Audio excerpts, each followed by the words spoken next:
రాజధాని నగరానికి ముఖద్వారంగా ఉన్నటువంటి మంగళగిరిలో మరి ముఖ్యంగా చెన్నై కలకత్తా జాతీయ రహదారి మీదకు మరికొన్ని ప్రభుత్వ కార్యాలయాలు రానున్నాయి. ఇక దాదాపు 4,20,000 ఎస్ఎఫ్టీతోనే కోస్తా ఆంధ్రలోని అతిపెద్ద భవన సముదాయంగా పేరున్నటువంటి మంగళగిరి బైపాస్ రోడ్ పక్కనే ఉన్నటువంటి మైరు టెక్లోకి మరో ప్రభుత్వ కార్యాలయం రానున్నది. ఇప్పటి వరకు కృష్ణా జిల్లా ఇబ్రహీంపట్నంలో ఉన్నటువంటి గనుల శాఖ ప్రధాన కార్యాలయాన్ని త్వరలోనే ఇక్కడికి మార్చనున్నారు.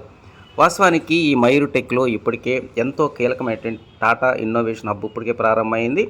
త్వరలోనే మరో 2 ప్రభుత్వ కార్యాలయాలు ఈ మైరు టెక్లో ఏర్పాటు చేయడానికి సన్నాహాలు జరుగుతున్నట్టు సమాచారం. ఈ గనుల శాఖను మైరు టెక్లో సెకండ్ ఫ్లోర్లో ఏర్పాటు చేయనున్నారు. మంగళగిరి బైపాస్ అంటే కనకదుర్గమారు దగ్గర నుంచి చిన్న